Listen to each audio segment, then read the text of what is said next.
What up, team? It's Dr. G back at it. Posted on Friday as promised. And I noticed something when I posted my last short was my shorter videos are tending to gain more traction. So we're going to keep it short. And as the channel grows, I will continue to make the videos longer and give you guys the information that you're looking for when you post your comments. And I have to say, like everybody else says, like and subscribe and help the channel grow. Then I'll give more information. So we're going to do 5 key skills or 5 major points to consider when choosing a major or study topic and how my experience proves it. So choosing what to study isn't about just picking something interesting. It's like ensuring that you can take those skills and transfer it over into the real world. So the first point that you want to remember is to align your studies with market demand. Why this matters. Some degrees sound great on paper, but they don't translate into high demanding careers. Literary arts would be an example of that. The key is to find a balance between passion and practicality, what you love and what the job market actually needs. Business for me has always been a love for me ever since I was a child. So I knew automatically that I should study that and the different facets of it. So that's what I did. I studied business at every level. But it wasn't until I found enterprise resource planning that I found a direct career path. So I studied ERP for my doctoral study, and I stayed on that path because ERP is an in-demand skill in almost all industries. So before committing, ask yourself, would this degree lead to real demand, real job opportunities? Is there a demand for it, or will I have to figure that out later? Number 2, choose a study topic that can be applied across multiple industries. Why this matters? The more versatile your skill set, the more career flexibility you have. Instead of picking something too niche, find something that transfers across industries. How it applied to me. ERP is used everywhere. They use it in manufacturing, healthcare, finance, retail, supply chain, and much, much more. My knowledge of ERP has allowed me to work on implementations in the cannabis industry, paper, and retail manufacturing space. So I specialize in manufacturing, and I've worked in all of those industries. And right now, I'm in the healthcare manufacturing space. So that's 4 industries that I've worked in. Just using ERP, cannabis, paper, retail, and healthcare manufacturing firms. So as you can see, I saw a lot of opportunity in studying ERP. At my current company, I work with C-suite executives. I'm a C-suite executive at my current company, and I get to see how ERP supports business growth at the highest level. And so I know the inner workings of this manufacturing firm, whether it be productions or supply chain or sales. I'm looking at all this data because I compile it for the president of the company so that he can get reports to make sound decisions for the business. And since I've started working there, well, before I got there, they were at about $800,000 a month in sales. Now we are doing over $1.1 million in sales every month since I started, and I helped them clean up their ERP system and implement new add-ons to that system so that the business can run smoothly. Okay, so your key takeaway here is if your field only applies to one type of job, you're limiting yourself. You're limiting yourself. Instead, you can ask, can I take these skills and work in multiple industries. Number 3, consider how your studies will translate into real-world skills. Why it matters. Employers want more than just a degree. They want practical skills. And I ran into that a lot. Even having a doctoral degree. When I first was on my job search, yeah, I had all this theory, but everybody wanted to know how many actual implementations that I had done. And truth be told, it had only been a few. It had only been a couple. And they weren't implementations from the ground up, like I'm able to do with the company I'm at now. But they were crucial. I don't think it was like any difference in me cleaning up a system or implementing it from the ground up, because either way, I'm able to learn the inner workings of the system. To me, it's better to have to go in and clean it up because I know how to where a business's pain points are mostly. So this company had been in business that I work for now for 43 years. They had been in business and they didn't implement that ERP system until 2020 when COVID hit and they had a massive spike in sales. So they had to implement an ERP system and do away with the old system that they were using before because the business was growing exponentially. Okay. If your studies don't give you hands-on experience, you might struggle to apply what you've learned in real-life jobs. So for my doctoral study, I was able to interview C-suite executives and people who had implemented ERP systems before and get their hands-on practical experience through them. I ended up getting an internship, a paid internship with one of the interviewees for my study. And that helped me get my foot in the door and start getting some implementation under my belt.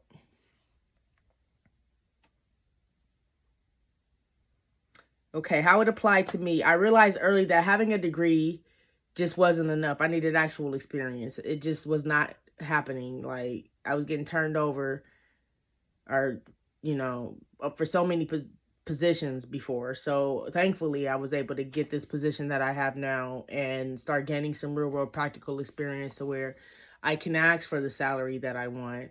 I can say, yes, I've done this many implementations. This is what we've done. And these are the systems we work with. So right now we're looking on switching our ERP system. And I'm excited about that because this will be my actual first ERP implementation from the ground up and switching systems.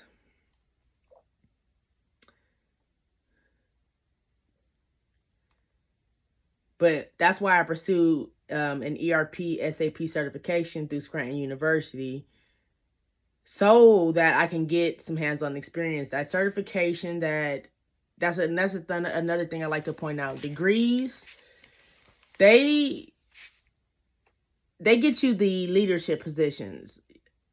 It's the certifications that get you to work. So yes, certifications give you practical hands-on experience that you can apply out in the field. Degrees are just saying, yes, I was able to have this discipline in my life for this amount of period, and I stood fast and I completed it. I can see a goal through long term. That's what a degree says. It doesn't necessarily mean that you know how to do the job. So certifications show that you know how to do the job, because certifications, more than likely, you're going to have to get your hands wet and learn it. So I couple getting my degree with the certification so that I can be prepared and have both on hand when I went into the job market. So if there are certifications for your field, I strongly suggest enhancing whatever degree you're getting with that with some certifications. All right. So your key takeaway here is ask yourself, will I graduate in with real world skills that companies actually need? If not, look for certifications, internships, or projects that bridge that gap. So look for anything that you can to say, okay, yeah, they're gonna love that you have the degree. Trust me. That's gonna be a cherry on top. But practical experience beats a degree any day. Okay? I'm telling you from experience. Okay? So, number 4, make sure your study topic solves real business problems. Well, if you're studying for a business degree. If you're studying for a psychology degree, make sure that there's an actual psychological issue that's prevalent in your study data. Okay? The best way to ensure your expertise is valued is to focus on solving real-world problems. And how this applied to me. My original doctoral research topic was focused on women in IT leadership because there just aren't many leading women in IT. And I always have been perplexed by this as to why this is. So, but it was challenging because it kept being rejected because it was considered a social issue and not a business issue. So I had to pivot. I struggled for 2 years trying to redefine my research until I pivoted to ERP implementation strategies. And I discovered a Scranton University's ERP program. So that shift not only made my research viable, but it also positioned me for career success in a field with tangible business value. Your key takeaway. When choosing a study focus, ask, does this topic solve an actual problem that businesses face? Excuse me. If the answer is no, then rethink how you can apply your knowledge in a way that adds value. All right, point 5, last point. Think about how your degree will work for you after graduation. That was my main thing when I finished, or when I chose my study topic, because I knew that I was a full-time student. I need to be able to use this in the real world when I get done. Again, I was held in my doctoral program way longer than I needed to be. That's another topic for another time. As a matter of fact, there's a class action lawsuit against the university I went to for holding black female students there too long, but I digress.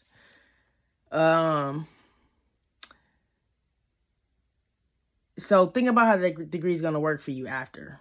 Why this matters. Many students finish with no clear direction, and this is why you always have people saying, oh, my cousin got a degree in so-and-so, and they're not even using it. Or my brother got a degree in so-and-so, and he's working in a totally different field. I never got that, because I feel like even if they aren't working in their field, the critical thinking and research skills and other skills you gain from pursuing a degree should still be prevalent in your everyday life. Like, I use my degree every day, even when I'm not at work, because that's just what I do. It's in me. I feel like it's a part of me and part of who I am. So it gets used every day. It'll never go to waste, no matter what field I'm working in. If I choose to go and be a clown at the circus, I'm still going to be using my degree. People skills.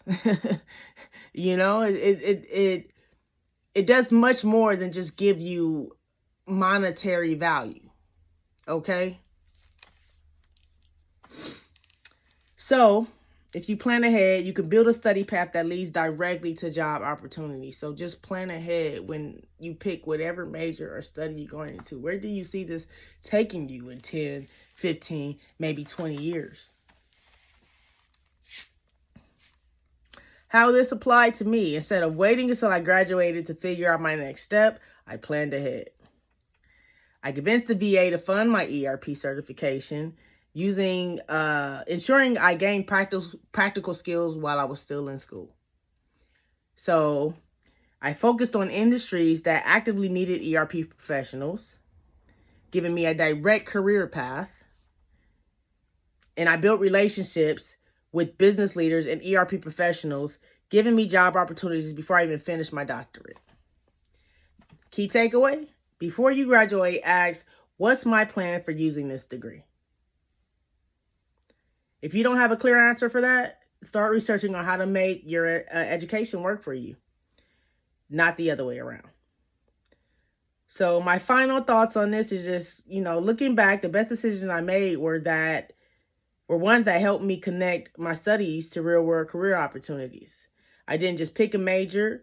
I picked a strategy that led to a high demand field, transferable skills, and real world experience. So if you're thinking about what to study, remember, pick something in demand, make sure it applies across multiple industries, focus on real world skills, not just theory, choose a topic that solves an actual problem, and have a plan for using your degree before you graduate. If you do that, you're set yourself up for success, and not just in your school, but in your entire career. That was supposed to be way shorter than what it was, but I made sure to write down everything I wanted to tell you guys to make sure that this was really beneficial for the listen. I tried to make it short, but thank you. I'll see you guys soon. Please like, share, and subscribe, because I know that's the mantra for everybody here on YouTube. But I really do want this to grow. So thank you guys for tuning in. Let's make moves. I'm out.